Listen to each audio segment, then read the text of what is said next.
A.J. Brown breaking free. Brown is in. Touchdown. Foot race. Samuel lunging to the pylon. Touchdown. Justin Fields making magic happen. There goes Fields. Touchdown. Oh, what a catch made by DK Metcalf. Oh, my goodness. Lets it fly. It's Evans. It's a touchdown. Intercepted. Running down the sideline. He's in. Touchdown, New England. Blown coverage. It's a touchdown. First career score for Cyril Grayson. Welcome in, everybody, to the Lucky Shots podcast. Another week of football in the books. About halfway through the season now. There's 17 weeks going into week 9. It's still about the same middle point. So without further ado, let's hop into last week. A lot of crazy things happened. The Cincinnati versus New York Jets game. The Jets won 34-31. This is the second time the Jets have come up with an upset like this. The first time was in Week 4 against Tennessee, 27-24, again by a field goal. The Jets had 511 total yards of offense with a backup quarterback. Backup quarterback Mike White had 405 yards and 3 touchdowns. Michael Carter finally turned into the weapon that he was drafted to be. Had 77 rush yards, 9 receptions, 95 yards, and a touchdown. How does Cincinnati bounce back from this? We'll have to take a look later on at their matchup to see what's going to happen. But the Jets, what do you expect from them now? Games that they're heavy underdogs, maybe they're not really the underdogs. Maybe they're going to come out and put it on them, because their only 2 wins this year are 2 big upsets against 2 really good teams. Then you had Carolina at Atlanta. This one hurt. Carolina finally wins again. I'm not going to say they finally get back on the horse and look good, because they didn't. Offensively was just horrific, but they just happened to play an Atlanta team that offensively could not move the ball either. Snaps their 4-game losing streak. But like I said, not really anything impressive. Sam Darnold only had 129 passing yards and 66 rush yards. Hubbard had a decent day with 82 yards and a touchdown. But Atlanta, their offense was stagnant. Only 213 total yards. And part of that is due to Calvin Ridley is now going to be out indefinitely with personal issues. So he hasn't played their last, 2 games. That's kind of a big blow. That's a huge piece of their offense. So they're going to have other guys step up in his absence. Then you had the Patriots and the Chargers. The Patriots take this one 27-24. Now the Chargers have dropped 2 in a row. They started out 4-1. And for the Patriots, that's 2 wins in a row for them. As the week before, they won 54-13 against the Jets. In those 2 games, the Patriots have scored 81 points. So they're looking really impressive. Don't really know what to expect from them now going into the rest of the season. Justin Herbert, in the past 2 games, overall has 418 yards, 3 touchdowns, and 3 interceptions. We saw this at the beginning of the season. Then he had, those stretch of games that were very good, and now it looks like he's back down. Hopefully it's not a trend of up, down, up, down, up, down. Hopefully it's, it's just a rough patch and he's going to get back on it, because averaging just over 200 yards per game and 1 touchdown, 1 interception per game, it's not going to win you a lot of football games, and it's going to make it very difficult for you to build on the success you started the season with. And then Tampa Bay versus New Orleans. New Orleans goes out and takes one from Tampa Bay, also with a backup quarterback, as Trevor Siemian had to come in with Jameis Winston going down. But they win 36-27. New Orleans is now 3-1 versus Tom Brady since he came to the Bucs. So just not a good matchup for Tom there. And they won the time of possession battle. They had 3 sacks, forced 3 turnovers, and did not turn the ball over at all, especially with Trevor Siemian, a backup quarterback. We saw it when he was on the Broncos, not very good. Everything, it was just a clean game for the Saints, and they made some plays, and they took one out of Tampa Bay's hands. So that's it for last week. Let's hop right in to the Thursday night matchup. You got those upset Jets versus the Indianapolis Colts. Again, the Jets won 34-31 versus Cincinnati. Mike White, the quarterback, had 405 yards, 3 touchdowns. He did throw 2 interceptions, but he's going to be the guy at the quarterback position for the next few weeks with Zach Wilson being out. And then Michael Carter had 77 rush yards, a touchdown, 9 catches for 98 receiving yards last week. So both those guys going up against an Indy team that is very good on defense and has, a pretty good offense now. Those are 2 guys that are going to have to really step up like they did last week to give the Jets a shot in this game. Indy lost last week 34-31 against Tennessee in overtime, but they have been playing super tough all year. Their losses, 3 points to the Rams, 9 points to Tennessee in their first game, 6 points to Baltimore, and then 3 in the second game to Tennessee. So all of those games, pretty close. And those are really good teams that they're playing very tough, keeping themselves in the game. Carson Wentz is playing pretty well, over 1,000 yards passing, 10 touchdowns, 2 interceptions. Jonathan Taylor is about at 550 total yards, 6 touchdowns. And then in the last 4 weeks, or this is all in the last 4 weeks, sorry. And Michael Pittman, he's really come on with 22 receptions, 315 receiving yards, and 4 touchdowns. And Indy's defense, like I said, a really good defense.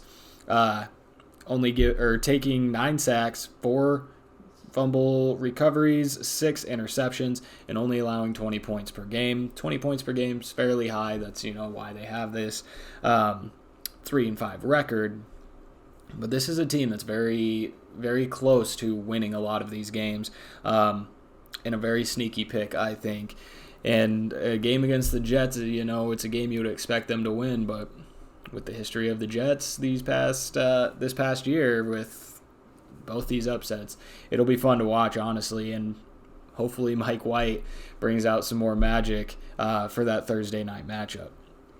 Moving on, we got Vegas versus the Giants. Vegas is coming off their bye, and before that, they had 2 straight wins, 33-22 against Philly and 34-24 against Denver. They are currently placed first in the AFC West. It's crazy to think, the Chargers at one point, everybody was really high on them. They've dropped 2 straight, have 3 losses now. The Broncos started out 3-0, not looking so hot. And then the Chiefs, probably one of the biggest surprises of the season, sitting at 4-4. So now Vegas sitting here at that top spot in their division. It helps that they have the number 9 offense in the league, second in the pass, and the 14th ranked defense, 9th against pass. They're pretty good, and throwing the ball against them is not easy. Derek Carr has been a huge contributor so far this season. He's 3rd in pass yards, has 5 games with 300 yards or more, in 6 games with 2 touchdowns. Josh Jacobs, Kenyon Drake combined have 8 touchdowns, so they're both being very productive. Those are all the pieces that they need to lean on. Derek Carr, obviously, he'll find something, or he'll find people to throw the ball to. Darren Waller hopefully will be back for this game. Henry Ruggs has started to get himself involved. So it's just an offense that Derek Carr is going to lead, and he's going to make plays happen. Just depends on who's going to be the guy on the receiving end. And going against the Jets, who just lost to the Chiefs on Monday night, they played the Chiefs really tough. Looked pretty good. Devontae Booker had himself a pretty good game. Just a lot of turnovers for them, though. And against Vegas, where their offense is very opportunistic, they cannot give the ball away. Daniel Jones has gotten a lot of his weapons back. He's got Sterling Shepard back, Darius Slayton, Kadarius Toney has become, a pivotal part of this offense. So all of those guys are going to have to do a lot, but it starts with Daniel Jones not turning the ball over so that the Raiders cannot capitalize those turnovers into points. Then you have Atlanta versus New Orleans. Atlanta, they're just all over the place this year. It's very hard to gauge. They lost to Carolina 19-13. Again, Calvin Ridley out indefinitely. Don't know the status of what's going on. He did put out a statement that it's something to do with mental health, so hopefully he gets better. But for the Falcons, you don't know when you're going to get him back. They're 3-2 in their last 5 games, but their wins are to the Giants, the Jets, and Miami, and their losses are to Washington and Carolina. So, again, their wins, not against great teams. Their losses aren't really against great teams, so not a lot to gauge there. But they're going to have to really, really lean on Kyle Pitts, who's had 295 yards and a touchdown in the last 3 games, and Cordero Patterson, who's just had a great season, 529 total yards, 6 touchdowns. He's really become a huge weapon for them. Both those guys are really going to need to step up, and other guys like Russell Gage, Olamide Zacchaeus, all those guys are really going to have to get something going to fill that void of Calvin Ridley. And going in against the Saints, who they're 5-2, they're looking really good. They just took down Tampa Bay. They are really good on defense, 7th overall, but offensively, there's not a lot to say. They just lost Jameis Winston, so what is this offense going to look like? Winston, it looks like he tore his ACL. He's out for the season. So what is Sean Payton going to draw up to have Trevor Siemian in there? Or is Taysom Hill probably going to make something of that quarterback role? You don't know what you're going to see from that offense, so it makes this game fairly interesting. I expect to see a heavy dose of Alvin Kamara. Michael Thomas hopefully will be in the lineup this week, guys like that. So it's a game that Atlanta possibly could win, but I think the Saints, with that defense, are going to lean on that defense and make it very difficult for Atlanta to steal one from them. Then you got a pretty quick game here, Buffalo versus Jacksonville. Buffalo last week won 26-11 against Miami. Josh Allen having himself a year, 19 touchdowns, 5 games with at least 300 yards or more. And then their receiving core is great. You have Beasley and Diggs, 2 receivers over 30 receptions. And then you have Diggs and Sanders, 2 receivers with 400 yards or more on the season. They're looking really good. But what's even better about this team is their number 1 ranked defense. They only allowed 269 total yards a game, 132 pass yards, 86 rush yards, and have forced 18 turnovers. That's huge. And against a Jacksonville offense and team that is just not very good, it's going to be a tough day for the Jaguars. Their offense averages 356 in total, 234 passing yards and 121 rush yards. Their defense is atrocious, allowing 412 total yards, 280 through the air, 134 on the ground, and has only forced 2 turnovers this season. So Buffalo, their offense should have a heyday. Josh Allen, Stephon Diggs, Emmanuel Sanders, Zach Moss, all of those guys should have really big days, and it's going to be hard for Jacksonville to keep up. What are they going to have to go to keep up with that? Well, James Robinson is absolutely the best player on this team. He's got 615 total yards and 5 touchdowns. But this guy is going to have to figure it out. Trevor Lawrence, he's got 8 touchdowns and 9 interceptions. He is just playing flat, mediocre football. He's not making any great plays. He's not doing anything exciting. He's not, putting life into this team. He's going to have to get it figured out, but this is not the week to do it. Buffalo, their defense is so good. Jacksonville is going to have an incredibly tough time in this game. Then you have Cleveland versus Cincinnati, which is going to be an interesting game. Cleveland sitting at 4-4, Cincinnati sitting at 5-3. Divisional matchup. Cleveland's coming off a divisional loss last week against the Pittsburgh Steelers, 15-10. And they've only beat bad teams so far this year. Houston, Chicago, Minnesota, Denver.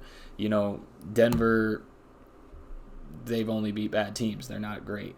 Minnesota, they've kept themselves in games and then they just lose those games. Chicago, it just isn't good. Their offense is bad. Everything's bad. And Houston, obviously, is not very good. And those are the only teams that Cleveland's beat so far. Their offense right now is ranked 26th in the pass, but they average 161 rush yards per game. But they are losing the turnover battle at net -3. What's really hurting this team right now is their injuries. Nick Chubb, he played this past week, but he's been dealing with an injury. Kareem Hunt's on IR. Baker Mayfield is all banged up. Jarvis Landry, Odell Beckham Jr., their defense, some of their offensive line. This team desperately needs to get healthy, and they need to do it right now because everybody in this division right now, it has a chance. They are in the running. And just maybe a game or two back from Baltimore now. So Cleveland, it's a huge game for them, especially against a divisional opponent in Cincinnati, who's coming off a loss 34-31 against the Jets. But, if you look over the course of the season, Joe Burrow's looking really good. 20 touchdowns, over 2,000 passing yards, and Jamar Chase has been that guy with 786 through the air and 7 touchdowns. But let's look at Cincinnati's 3 losses. They've all been by 3 points. The only one that is like, okay, that's fine, is against Green Bay. Their other 2 losses by 3 points were to Chicago and the Jets. When they're playing teams that are below them, it seems as if they play down to that level. So right now, Cleveland being banged up, I would say Cincinnati's the better team, but the way they've played against 2 really bad teams, losing by 3 points, Cleveland's got a shot. But is Cincinnati going to come in with a chip on their shoulder this week and put up another game like they did against the Ravens a couple weeks ago? That's what I'm thinking is going to happen, but Cleveland could come out and shock us. Then we move on to New England versus Carolina. Both teams sitting at 4-4. New England had a big win last week, 27-24 over the Chargers. It's their first really big win. They've got 4 wins. 2 of them have been against the Jets, the other one against Houston.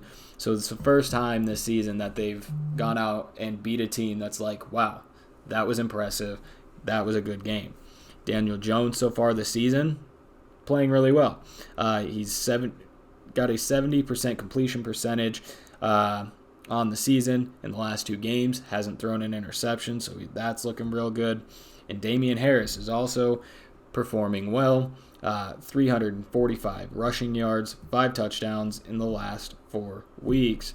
He's coming on strong. He's a guy that they're going to need to lean on because he looks like their biggest playmaker right now. Their defense, 12th overall, so not terrible. If we look back at all the great Belichick teams, the Patriots have had always either middle of the pack or real close to top 10 or even in the top 10 for that defense. And right now they're sitting at 12th. They've got 6 interceptions, 5 fumbles recovered, and, if Mac Jones continues to take care of the ball, they're going to have more opportunities because of this defense. So New England's playing well, and they're going in against Carolina, who hasn't been playing well, barely got a win over the Falcons this past week. And in their last 5 games, they're just offensively and defensively not playing well. They have 291 yards per game. They give away the ball 10 times and only have forced 5 turnovers. So a 2-to-1 turnover ratio stacked on, less than 300 yards of total offense is not a good formula to win.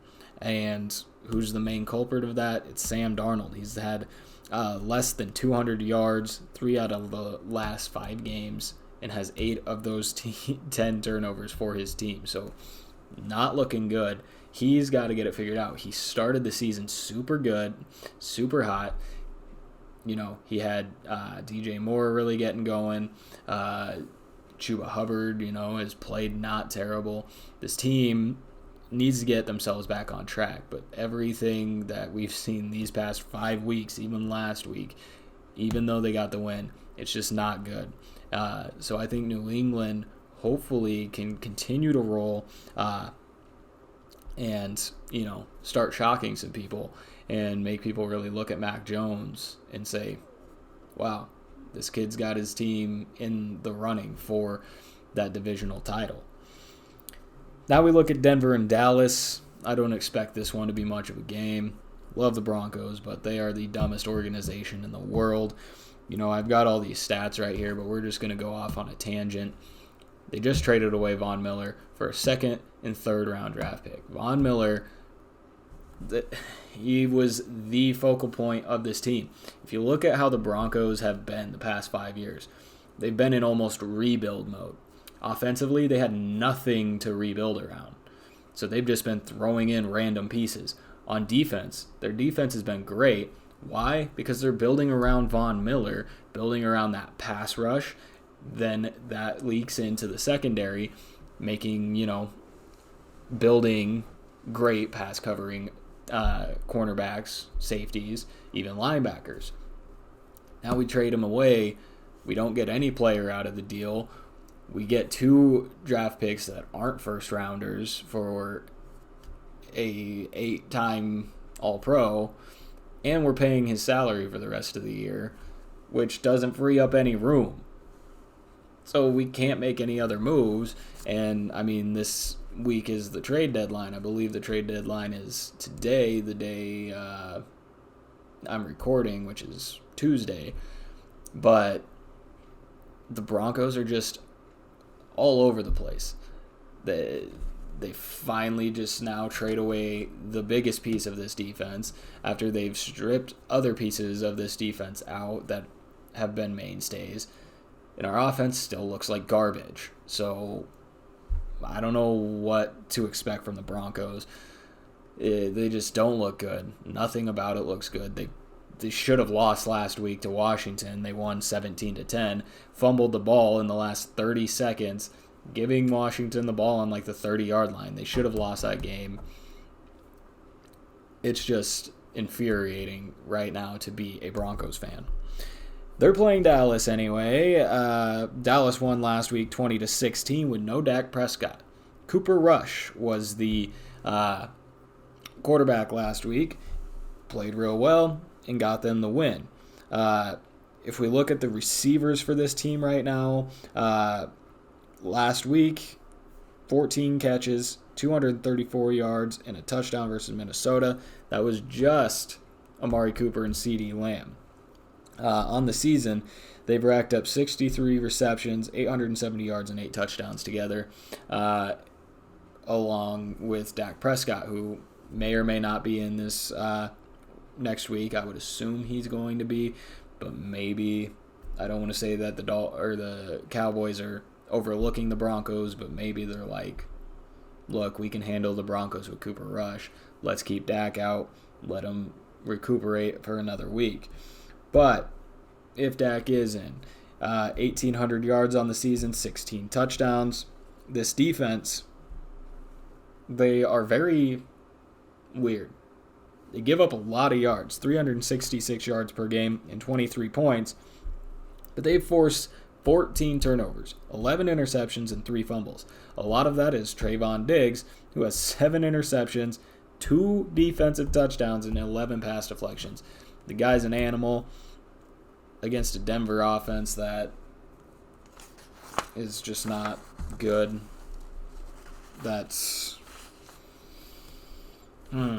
He should have at least another couple interceptions this coming week. Now we got Minnesota and Baltimore. Minnesota lost last week, as we just said, 20-16 versus Dallas. What makes it a little bit embarrassing is that it was against a backup quarterback. But their offense right now is ranked top 10 in total offense, 18th in points scored with 23. In every game so far this year, minus the Seattle game, has been a one-score game, win or loss. They're just playing bad enough to lose or good enough to win, and the line really is blurry there. And every week, it's either or, and you don't know what's going to happen because they don't play well enough to really beat a team, but they don't play bad enough to be blown out. They just play right in the middle, and it's a coin flip of whether or not they're going to win. I don't think they can do that this week against Baltimore, who's coming off a bye. Baltimore, before the bye, did have a devastating loss, 41-17 against Cincinnati. But if we look at this offense overall on the season, they're 4th. Lamar Jackson is having himself a really good year, getting the passing game involved even. 2,400 total yards, 12 touchdowns. And how about Marquise Brown? Kind of been one of the shocks this season, but because this Ravens offense is starting to throw the ball more, he's looking a lot better. 566 yards on the season and 6 touchdowns. This defense isn't great. They're 24th overall, 30th against the pass, and when they played Cincinnati, they gave up 416 yards and 3 touchdowns. So there's a chance for Minnesota's offense to look really, really good this coming week. If we even turn back the clock to Baltimore playing Indy, Indy's offense looked really good. So I think the only problem for Minnesota is going to be, can they keep up? Because Lamar and this offense, I believe, are going to be able to move the ball pretty well. And I believe Minnesota's offense will be able to move the ball pretty well. But can Minnesota keep up with Baltimore and that firepower of Lamar Jackson, Mark Andrews, Marquise Brown, and those other playmakers? They'll have to lean on Adam Thielen, Justin Jefferson, Dalvin Cook. So it honestly could be a good game, and being that it's the Vikings, I expect it to be. But again, it's just a coin flip of whether or not it's going to be Minnesota coming out on top or losing. And I almost can guarantee it'll be at least a one-score game, as every other game besides one has been this season for them. Now we have absolute garbage time. Houston versus Miami. Won't stick too long on these ones. Houston lost last week 38-22 against the Rams. Put up just enough points to cover the spread, which probably hurt some bettor's feelings. And then Miami, they lost 26-11 against Buffalo. Where are we going to try to differentiate these teams? Well, Houston has the 31st offense. Miami has the 29th. Houston has the 27th defense. Miami has the 30th. And they're both -4 in turnover differential. Okay, not really a big discrepancy there. Houston's offense, 14 points per game. Miami's offense, 17 points per game. Defensively for Houston, they give up 30. Miami, they give up 29. So I think Miami has the better shot this week, just based on they score 3 more points per game and allow 1 less. So it's honestly, I think Tua may be able to have a really good game, and people will be like, oh my God, Tua's actually good. No, it's against Houston. Calm down. But I think it's probably Miami this week, as much as I'm joking around about it. Now we got the Chargers versus the Eagles. Chargers lost last week 27-24 against New England. In the last 2 losses, Herbert 418 yards, 3 touchdowns, 3 interceptions. Again, he's going to need to clean it up. He's going to need to become the playmaker that everyone knows he can be, because this defense in the last 2 games has not played very well either. 680 total yards, 61 points. In time of possession for the Chargers offense, they only hold the ball average these past 2 games 22 minutes. That's barely over 1 quarter of football. It's about 1.5 quarters actually. So that's not a lot of time of possession. So, you can't blame the defense all that much if the offense isn't going out, putting together drives, putting up scores. So Herbert really needs to get this figured out. He's getting help from Austin Eckler. He's getting help from Keenan Allen. But one guy that he's kind of missing out right now is Mike Williams. When have the Chargers looked really good? When Mike Williams is super involved. So I think he needs to go back to making Mike Williams very involved in this offense, and I think it can turn around for them. Then you have Philly, who just had a huge game last week. It was against the Lions, but they won 44-6. They had 6 sacks, a turnover, and allowed only 228 total yards.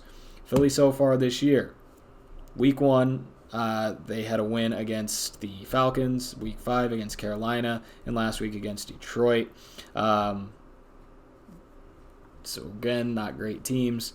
But if you look at their defense and the losses that they have, the 5 games that they've lost, they give up an average of 400 total yards, 32 points, and have less than 1 turnover a game.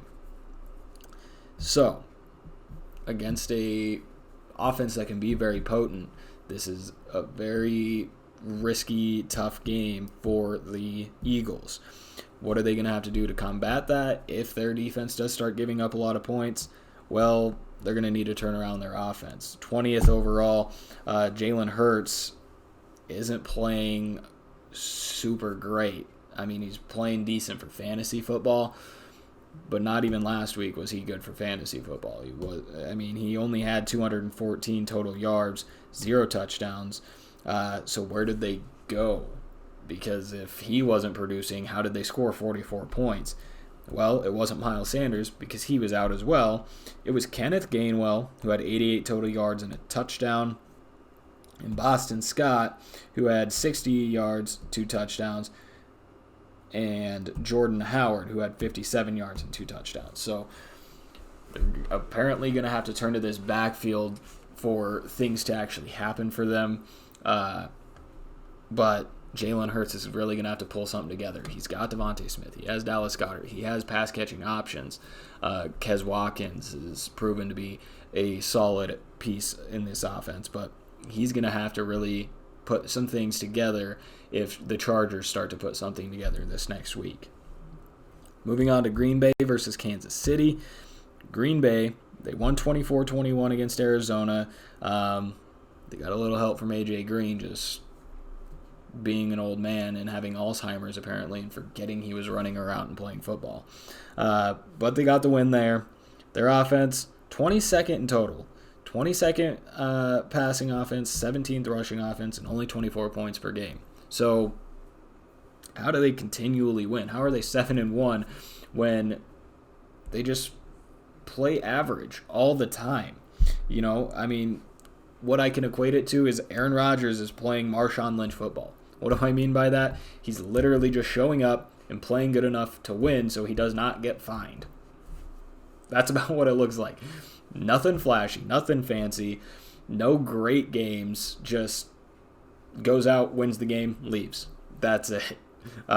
Maybe he's just trying to expedite his season this year with Green Bay.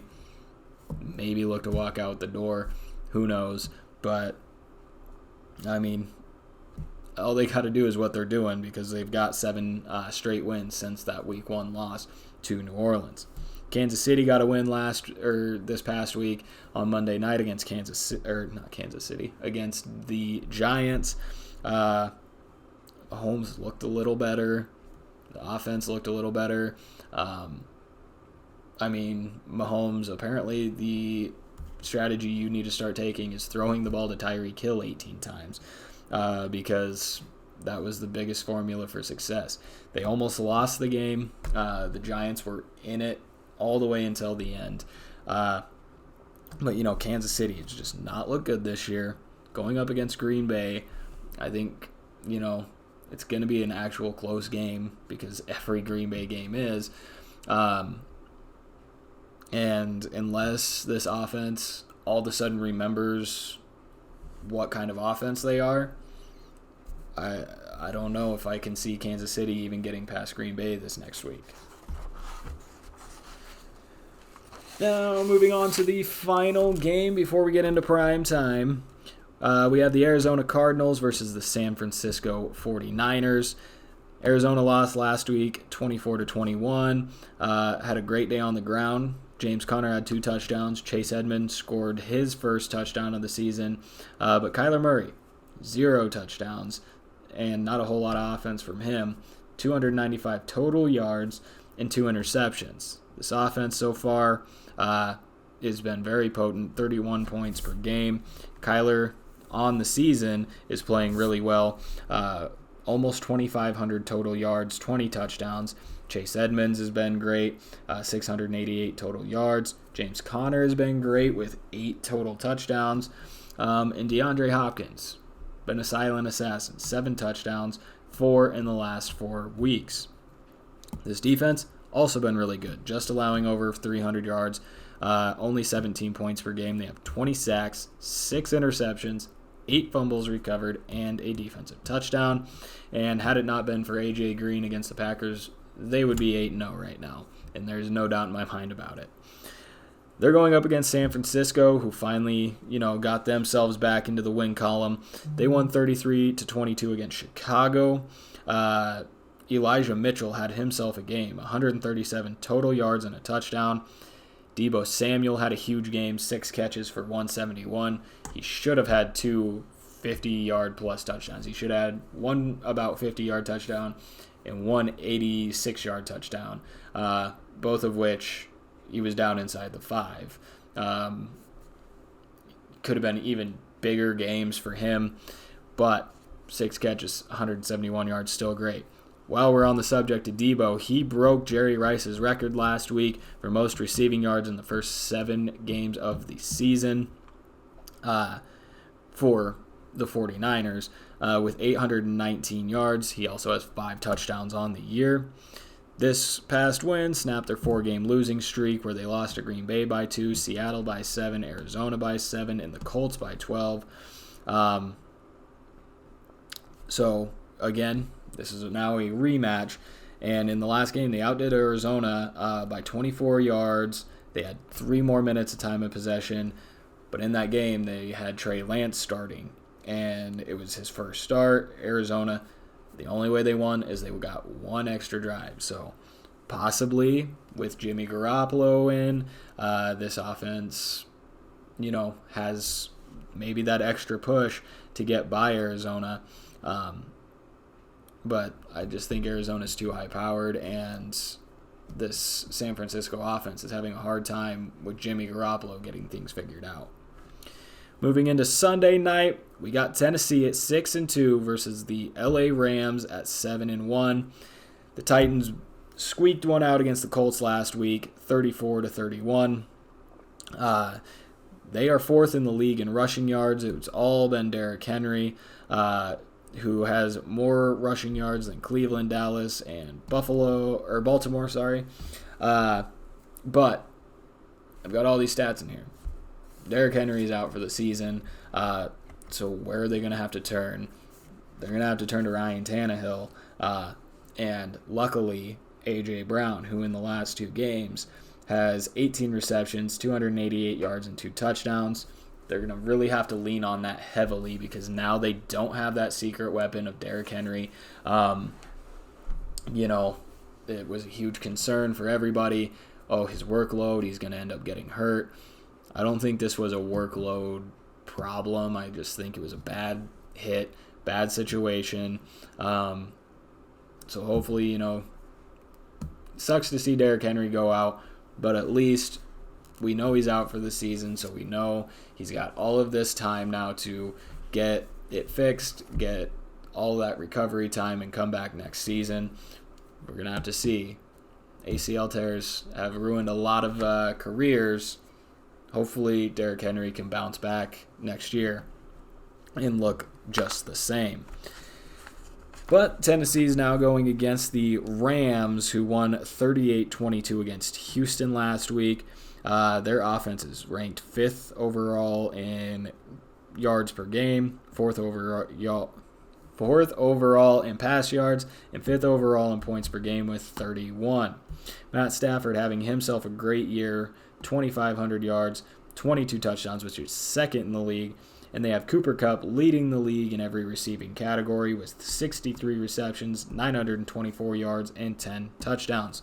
Their defense is also very good, 11th against the rush, but not very good against the pass. So Tennessee has the chance this week, when they don't have Derrick Henry, to figure out this passing game against a defense that's not great against the pass, to see, can A.J. Brown, Julio Jones, other pieces in this offense make things happen for us while we don't have Derrick Henry?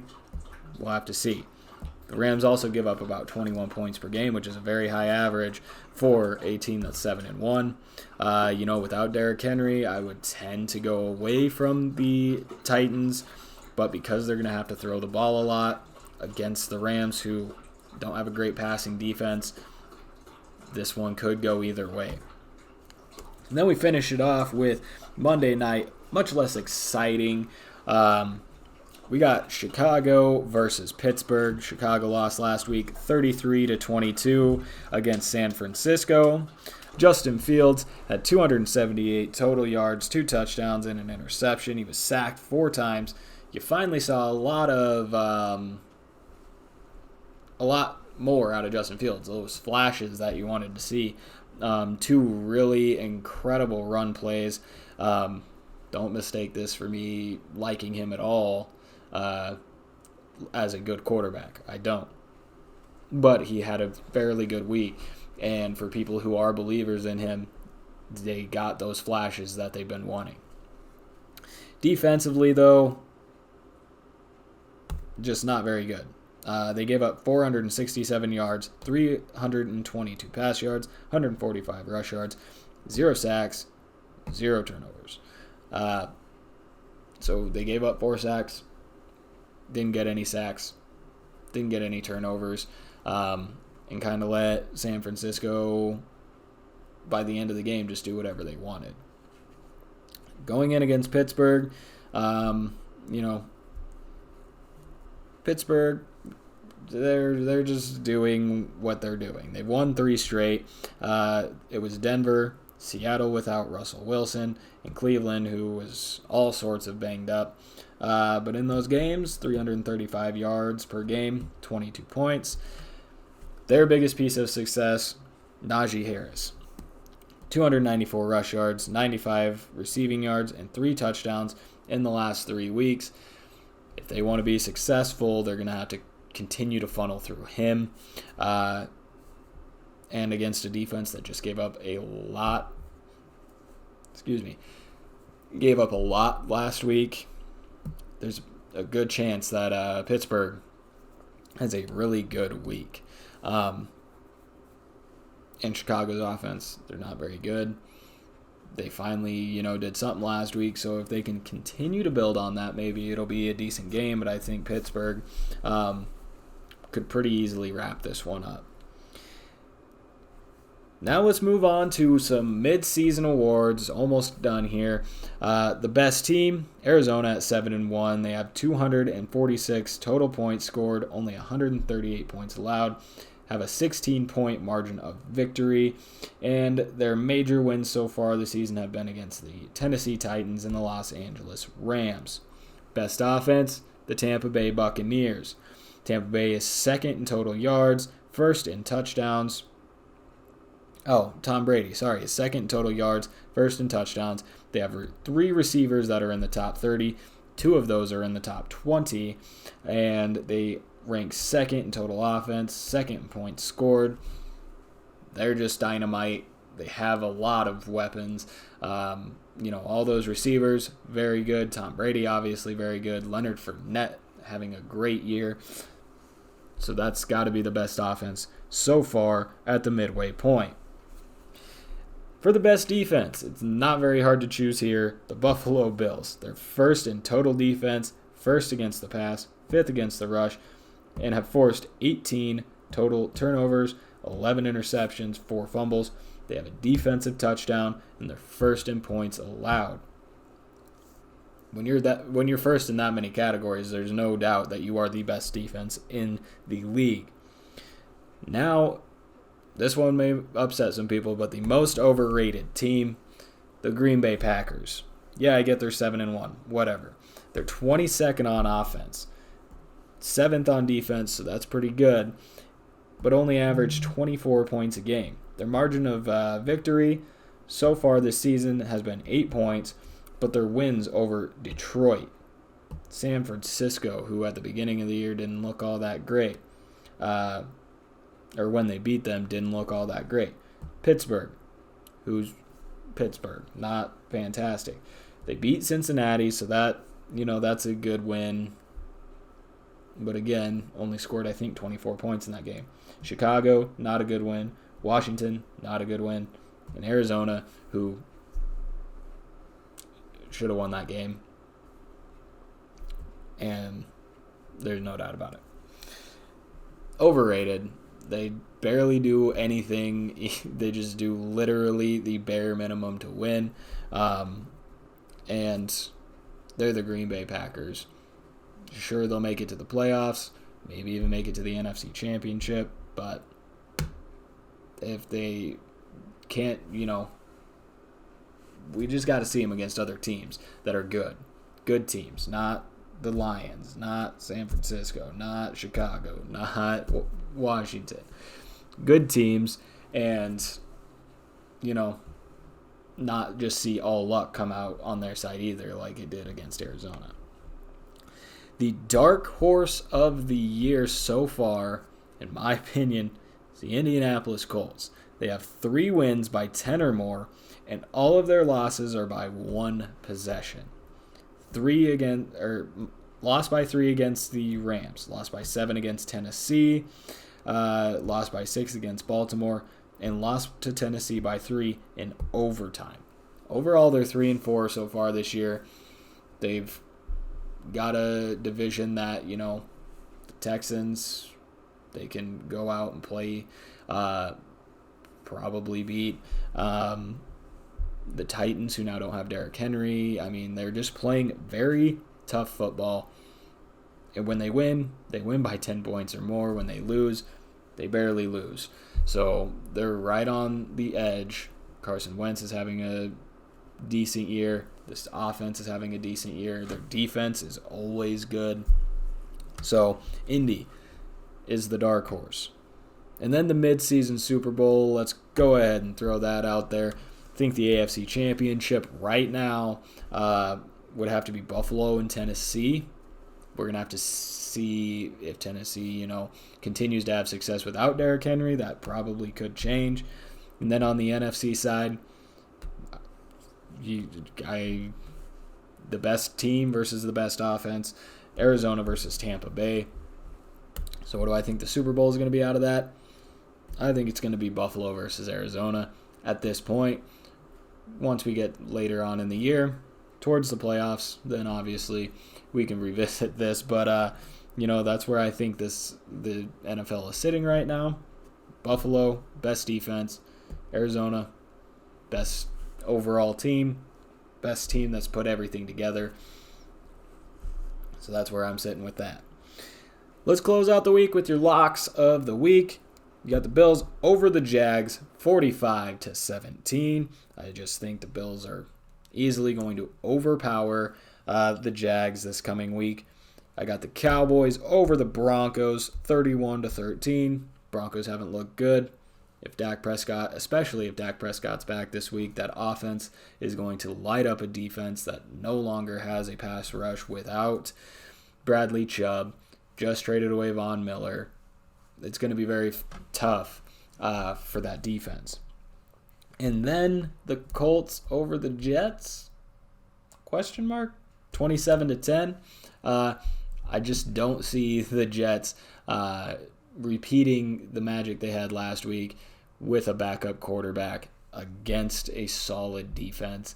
I just don't see it happening. So Colts 27-10 over the Jets. That's it for this week, guys.